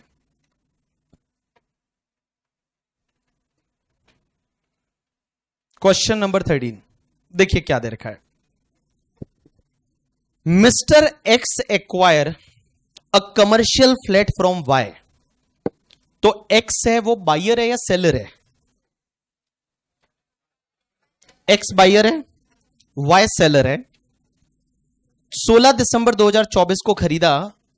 Cost of acquisition and stamp duty value दे रखा है, मतलब कंसिडरेशन कितना है और स्टैंप ड्यूटी वैल्यू कितना है, दोनों चीजें आपको दे रखी है। Discuss the tax implication in hands of X and Y. X और वाई के हाथ में टैक्स इंप्लीकेशन क्या होगा वो आपको डिस्कस करना है। अभी आप कुछ नहीं करेंगे, आपका ध्यान सिर्फ बोर्ड पे होना चाहिए, आपका ध्यान सिर्फ बोर्ड पे होना चाहिए, आपका ध्यान सिर्फ बोर्ड पे होना चाहिए। इधर उधर देखा मैं फेंक दूंगा बाहर करके, इधर देख लो सब लोग। कौन सा क्वेश्चन है? Question number 13, page number 106। अब इधर देखो सब लोग, इधर देखना। सबसे पहले सेलर कौन है ये बताओ। तो मैं पहले ये बता रहा हूं, in hands of Y. Y का मतलब सेलर। क्या सेलर के हाथ में क्या होगा? यहां पे आपको 5 केस दे रखे हैं, 1 2 3 4 5। दो केस मैं कराऊंगा, बाकी केस आपको करने हैं, बट दो केस करने से पहले आप समझ लीजिएगा। इधर देखिए, सब लोग इधर देखिए, कोई भी इधर उधर नहीं देखेगा। अगर इधर उधर आपने देखा, अगर आपने इधर देखा, पाप लगेगा करके, ठीक है। जब कभी फ्लाइट में जा रहे होंगे, वो फ्लाइट उड़ जाएगी तुमको छोड़ के ही, ठीक है। हां, अगर आप कभी भी ट्रेन में जा रहे होंगे, ट्रेन छूट जाएगी तुम्हारी, तो तुम सिर्फ इधर ध्यान दे दो बस। देखो इधर देखो, सबसे पहले हम सेलर की बात करते हैं। एक बात बताओ, इस क्वेश्चन में सेलिंग प्राइस कितना है, एसडीवी कितना है, तो आपको यह बताना है कि भाई साहब आपका full value of consideration section 50C के हिसाब से कितना होगा। पहले अपन सेलर के पॉइंट ऑफ व्यू से देखेंगे कि सेलर के हाथ में फुल वैल्यू ऑफ कंसिडरेशन क्या होगा। तो मुझे एक बात बताओ, पहला केस बताओ, सेलिंग प्राइस कितना है, सेलिंग प्राइस कितना है, अच्छे से देख के बताओ, सेलिंग प्राइस कितना है, 4 लाख है पक्का। तो सेलिंग प्राइस आपका 4 लाख है, एंड स्टैंप ड्यूटी वैल्यू कितना है, 4,30,000। अब एक बात बताओ, 4,39,000। मुझे एक बात बताओ, 50C में हमने क्या पढ़ा था, क्या एसडीवी कंसिडरेशन के 110% से ज्यादा होना चाहिए। मुझे बताओ, एसडीवी कंसिडरेशन के 110% से ज्यादा है क्या, नहीं है। तो मैं बताऊं, यहां फुल वैल्यू ऑफ कंसिडरेशन जो है वो 4 लाख ही होगा। तो ये आपने सेलर के पॉइंट ऑफ व्यू से कैपिटल गेन में देखा। अब एक बात समझना, अब इधर देखना, इधर मैं एक लाइन ड्रॉ कर रहा हूं। अब मैं आपको बायर के पॉइंट ऑफ व्यू से बताने वाला हूं करके, ठीक है। बायर का नाम क्या है, एक्स है, हां तुम्हारा एक्स है। तो देखिए, buyer is in hands of X, और एक्स मतलब बायर, जो बायर है, बायर के हाथ में क्या होगा। अब देखो, buyer immovable property low consideration पे खरीदता है, तो आपको पता है मैंने बोला दो कंडीशन है। पहली कंडीशन तो यह है कि आपका पर प्रॉपर्टी एसडीवी माइनस कंसिडरेशन का डिफरेंस है वो किससे ज्यादा होना चाहिए, 50,000 से ज्यादा होना चाहिए। एंड उसके साथ साथ दूसरी कंडीशन क्या है कि आपका जो एसडीवी है वो कंसिडरेशन के 110% से ज्यादा होना चाहिए। हां भाई, अगर ऐसा हुआ, अगर ये दोनों कंडीशन है उसमें अगर टिक लग गया, अगर ये दोनों कंडीशन सेटिस्फाइड हो गई, तो मैं बोलूं सेक्शन 56(2)(10) में टैक्सेबल हो जाएगा डिफरेंस। तो उस पर्टिकुलर केस में आपके हाथ में टैक्सेबल हो जाएगा अंडर सेक्शन 56(2)(10) में। और अगर टैक्सेबल हो गया तो अब आपका कॉस्ट ऑफ एक्विजिशन उसका कितना आएगा, 49(4) क्या बोलता है। देखो, नॉर्मली कॉस्ट ऑफ एक्विजिशन जितने में खरीदते हो वो आएगा, लेकिन अगर आईएफओएस में टैक्स लग गया तो जिस वैल्यू पे टैक्स भरा है वो कॉस्ट ऑफ एक्विजिशन बन जाएगा, वो एसडीवी और ऐसे जो एसडीवी एफएमवी है वो कॉस्ट बन जाएगा। अब मुझे एक बात बताओ, ये तो अपन ने सेलर के पॉइंट ऑफ व्यू से सोचा था यहां पे। अब आप मुझे बायर के पॉइंट ऑफ व्यू से बताओ बाबू, बायर के पॉइंट ऑफ व्यू से अगर अपन देखते हैं तो मुझे बताओ, क्या यहां पे देखो बायर के लिए परचेज प्राइस है वो 4 लाख है, एसडीवी 439 है। मुझे बताओ, क्या एसडीवी कंसिडरेशन का डिफरेंस 50 से ज्यादा है या नहीं, नहीं है, क्योंकि डिफरेंस कितना है, एसडीवी और 39,000 है। क्या एसडीवी कंसिडरेशन के 110% से ज्यादा है, नहीं। तो जब है ही नहीं तो आईएफओएस में कोई भी टैक्सेबल नहीं होगा, और आईएफओएस में टैक्सेबल नहीं होगा तो आपकी कॉस्ट क्या आएगी, जितने में खरीदा था वही कॉस्ट बन जाएगी। तो हमने खरीदा कितने में था, 4 लाख, तो अब बायर के लिए कॉस्ट बन गई 4 लाख। समझा कि नहीं समझा, अरे बोलो समझा कि नहीं समझा। चलो नेक्स्ट एक और पॉइंट, ट्राई टू अंडरस्टैंड। अगले वाले दूसरे केस में मुझे बताइए आपका सेलिंग प्राइस कितना है, 4 लाख, और एसडीवी कितना है, 4,46,000। अब देखो, बड़ा इंटरेस्टिंग केस है यहां पे। मुझे बताओ, कैपिटल गेन में सेलर के लिए फुल वैल्यू ऑफ कंसिडरेशन कितना आएगा। क्या एसडीवी कंसिडरेशन के 110% से ज्यादा है या नहीं है, तो मैं बोलूं उसके लिए फुल वैल्यू ऑफ कंसिडरेशन है वो 4,46,000 आएगा। अब आप बायर के पॉइंट ऑफ व्यू से देखो, कि बायर के पॉइंट ऑफ व्यू से दो कंडीशन, एसडीवी माइनस कंसिडरेशन का डिफरेंस क्या 50 से ज्यादा है क्या, डिफरेंस 50 से ज्यादा नहीं है, लेकिन आपका एसडीवी कंसिडरेशन के 110% से ज्यादा है या नहीं है, है। ये एक कंडीशन सेटिस्फाइड हो गई, आईएफओएस में टैक्स नहीं लगेगा।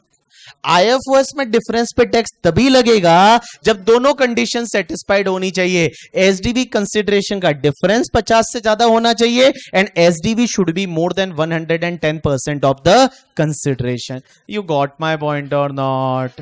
यस और नो? अब एक बात बताओ, जब आईएफओएस में कुछ भी टैक्स नहीं लगा तो मैं बताऊं कॉस्ट ऑफ एक्विजिशन क्या आएगी? जितने में खरीदा है, तो खरीदा कितने में है? 4 लाख, तो 4 लाख आपका कॉस्ट ऑफ एक्विजिशन आ जाएगा। समझा कि नहीं समझा? तीसरा एक और एग्जांपल करा लेता हूं। एक बात बताओ, तीसरे के लिए आप ध्यान दो, सेलिंग प्राइस कितना है? एसडीवी कितना है? 4,70,000। मुझे बताइए क्या एसडीवी कंसिडरेशन के 110% से ज्यादा है यह? तो कैपिटल गेन में सेलर के लिए फुल वैल्यू ऑफ कंसिडरेशन 470। अब देखो अदर सोर्सेज के लिए, क्या एसडीवी कंसिडरेशन का डिफरेंस है वो 50 से ज्यादा है? यस। क्या एसडीवी कंसिडरेशन के 110% से ज्यादा है? यस।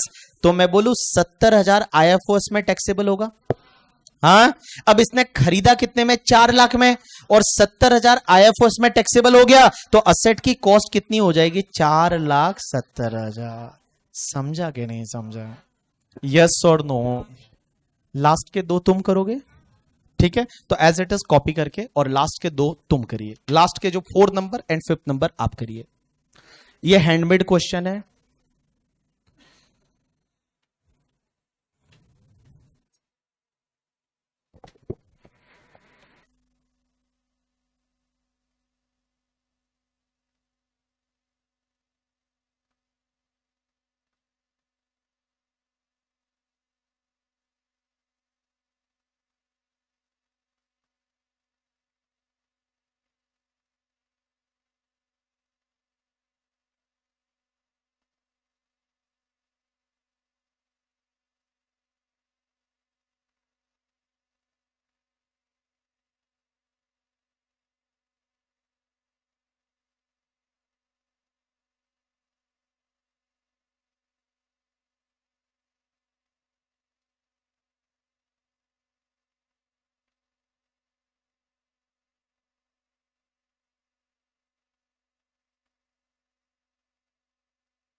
डन पीपल, लास्ट के 2 कॉलम हो गए। अच्छा ये भी होना है अभी, तो क्या बात कर रहे हो, जल्दी करो। देखो कल का लेक्चर मेरा लाइव है, परसों एक रिकॉर्डेड लेक्चर रहेगा और एक लेक्चर और मिलेगा, फिर मंडे ट्यूसडे वेडनेसडे तुम्हारा क्लास नहीं है, तो उसमें एक लेक्चर रहेगा और मैं एक टेस्ट पेपर दूंगा। वो कौन सा दूंगा वो बता दूंगा। वेडनेसडे को टेस्ट पेपर होगा, मैं बता दूंगा कल ही कि कौन सा टेस्ट रहेगा, ठीक है। कौन कौन से टॉपिक का रखना है, पूरा रिवाइज कर लोगे इतना सारा, पक्का? क्योंकि एक लेक्चर भी रहेगा 3 घंटे का। अब बाकी और कोई लेक्चर नहीं है ना उस 3 दिनों में। 5 लेक्चर किसके? अकाउंट्स के। लॉ का टेस्ट है, लेक्चर सिर्फ टैक्स का ही रहेगा ना यार, अकाउंट का है थोड़ा। कैपिटल के रिटर्न टेस्ट रख दूं, अदर सोर्सेज साथ में मर्ज करते हैं, गिफ्ट वाला मजा आएगा, नंबर बढ़ेंगे तुम्हारे, चांसेस ज्यादा रहेगा नंबर बढ़ने का, ठीक है। तो कैपिटल रेसिडेंशियल स्टेटस तो बात ही नहीं की अपन ने, तो एक काम करते हैं, रेसिडेंशियल स्टेटस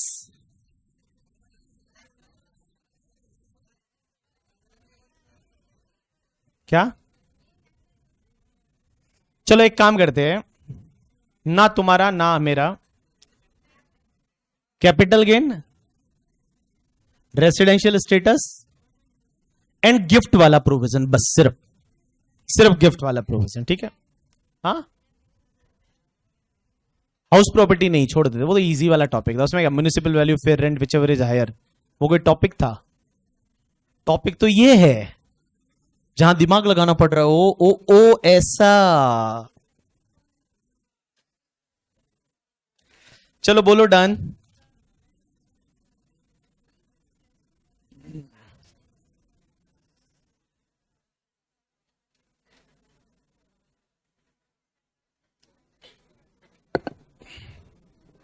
चलो तो ये कॉलम नंबर 4 एंड 5 मैं भी भर के दे देता हूं आपको। तो आई थिंक 4 में कितना 6 लाख है, हाँ, और इधर 6 लाख 59। ओ भाई साहब, अरे रे क्या यार, मैं सब गलत कर रहा हूं, मैं क्या कर रहा हूं यार। इधर 6 लाख है राइट, एंड इधर 659। हाँ भाई, तो भैया एक बात बताओ, क्या यहां 10% से ज्यादा है? तो मैं बताऊं यहां 6 लाख आ जाएगा। अब एक बात बताओ, डिफरेंस तो 50,000 से ज्यादा है, बट ये कंडीशन सेटिस्फाइड नहीं हो रही, तो कुछ भी टैक्सेबल नहीं, तो आगे वाले के लिए कॉस्ट 6 लाख ही आएगा। हाँ बाबू, ये तुम्हारा 6 लाख है, और उसके बाद कितना 680 है। हाँ बाबू, तो 680 आ जाएगा, और 680 आ गया तो यहां पे भी यस आएगा, यहां पे भी यस आएगा। 80,000 में IFOS में टैक्स लगेगा, तो मैं बताऊं यहां 6,80,000 है, वो आपकी कॉस्ट आ जाएगी। झालं संपलं, नो डाउट।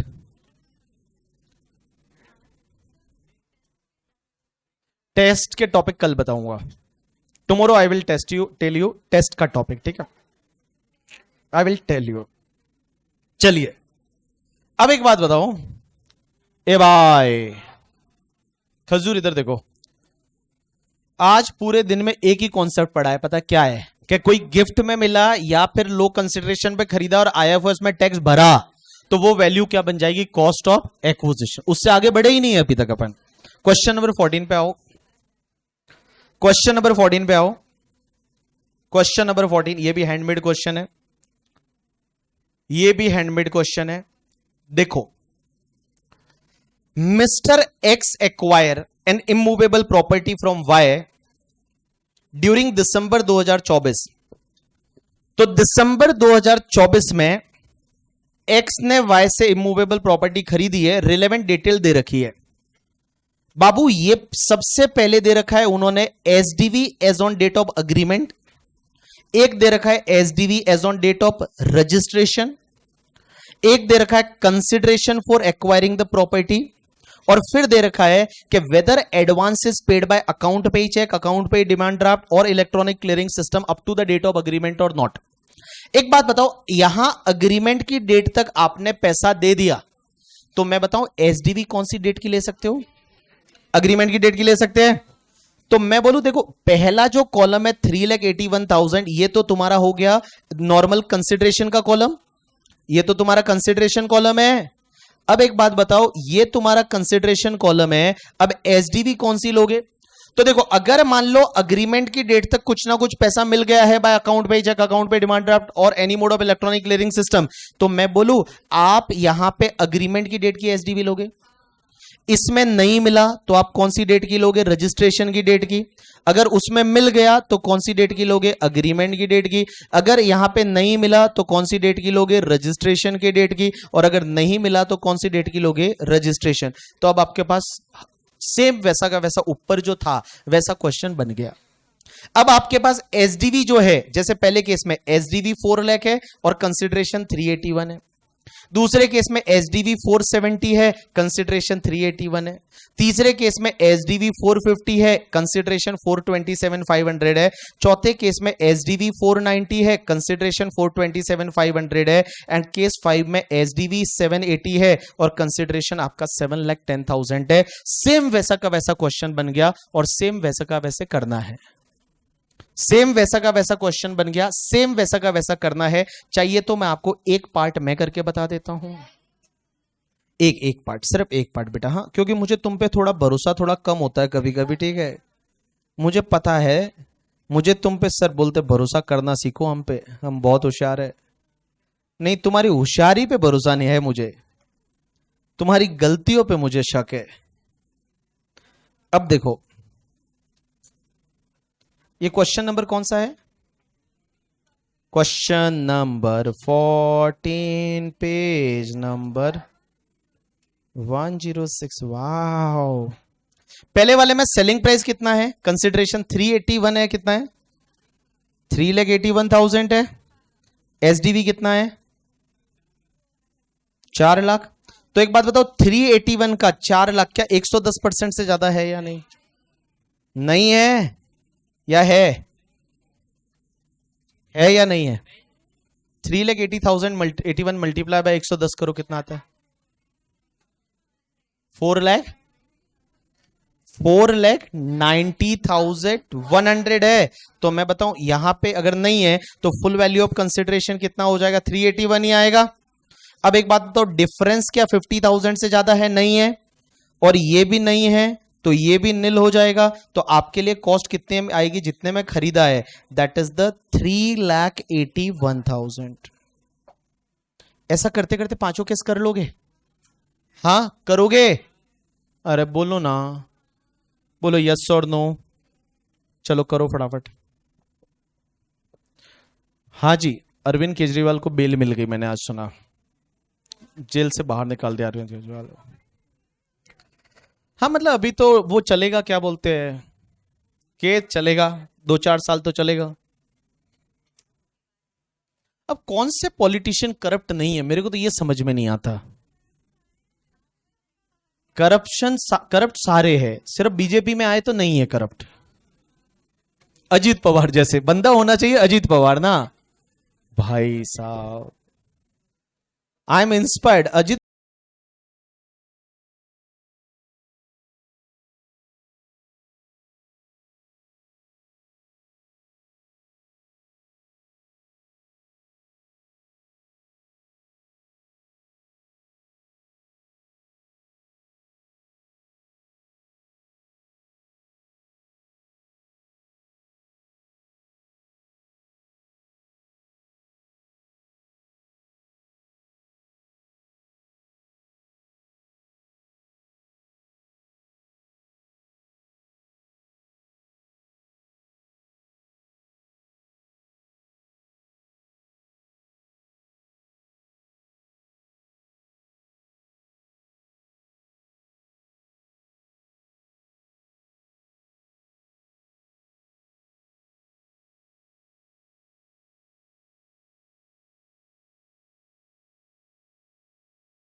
हाँ जी।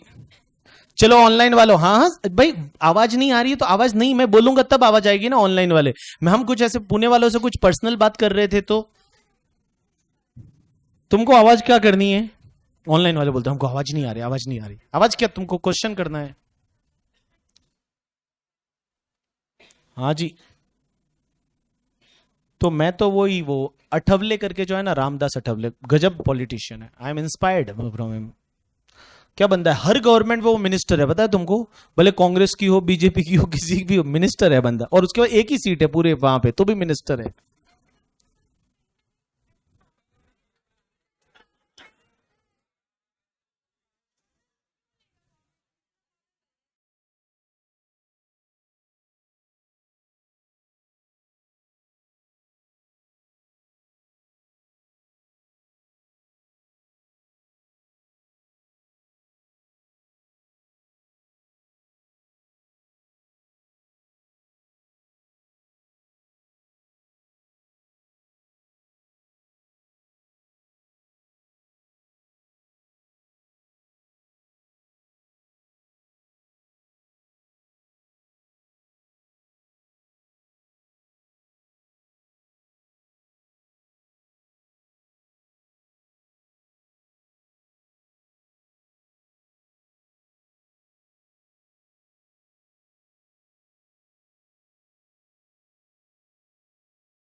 चलिए, कितने लोग अभी भी स्टिल डूइंग?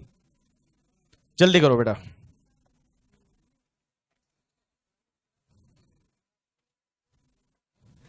जल्दी करो, जल्दी करो।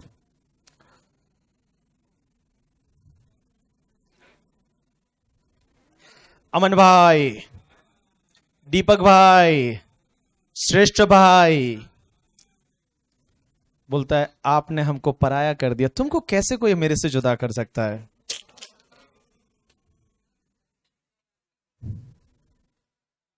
तुमको मैं बाबू बोलता हूं, समझो, उसकी वैल्यू तो करो। तुमको जिंदगी में कोई बोल रहा है नहीं बाबू। अब अगर तुमको कोई बोलेगा तो भी, अगर बाबू बोलेगा, तुमको लगा यार बाबू तो सर भी बोलते, कुछ नया बोलो।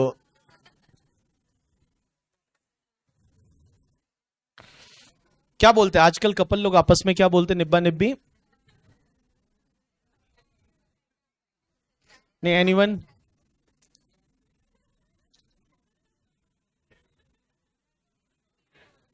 चलो।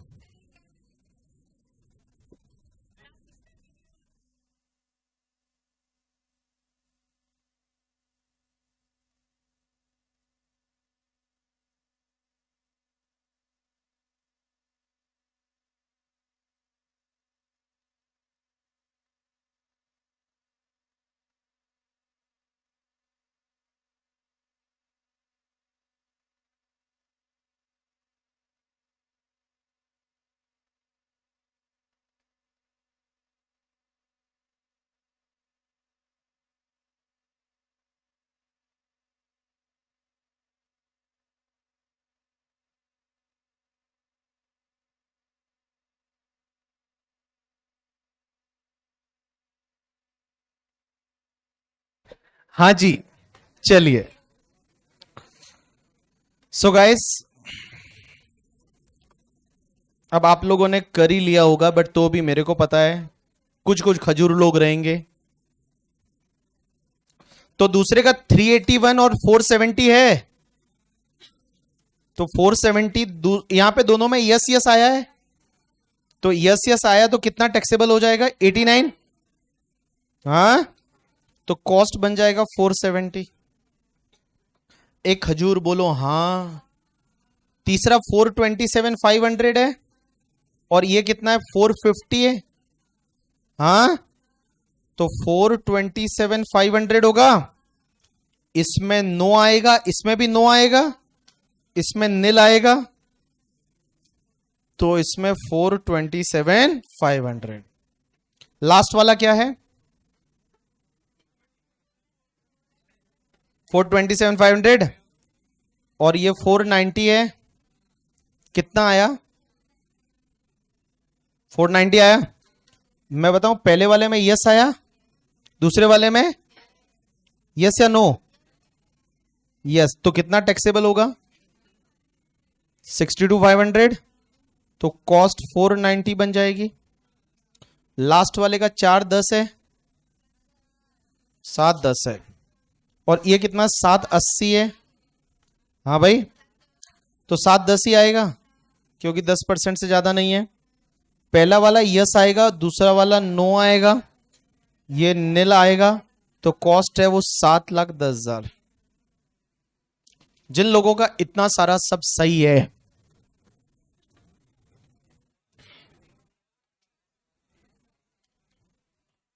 हाँ जी,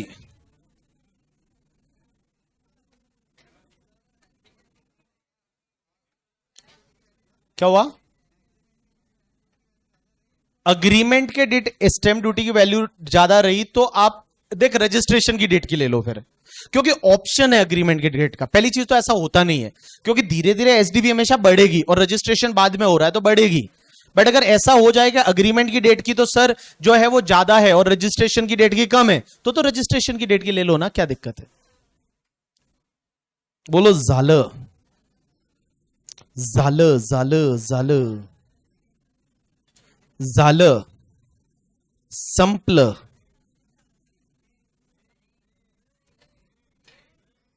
ब्रेक चाहिए क्या?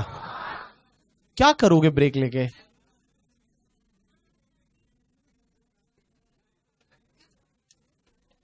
ब्रेक चाहिए। आप किस पार्टी को सपोर्ट करते हो? जिसकी गवर्नमेंट हो उसको।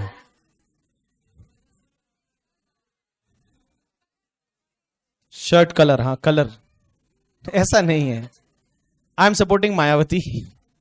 नहीं ऐसे ही मतलब मायावती को ऐसा बोलता हूं ना, मायावती को सपोर्ट, तो किसी को बुरा नहीं लगता क्या भाई? किसी को ऐसा हर्ट नहीं होता। अगर मैंने बोला बीजेपी वाले तो कांग्रेस वालों को हर्ट होगा, कांग्रेस बोलूं तो बीजेपी वालों को हर्ट होगा, शिवसेना बोलो तो किसी और को हर्ट होगा। तो मैं सबको सपोर्ट करता हूं, सब अपने हैं, शिवसेना मन से दिल से सब जो है सब अपने। चलिए अब एक काम करिए, आप लोग जो है वो 10 मिनट का ब्रेक ले लीजिए, उसके बाद कंटिन्यू करते हैं।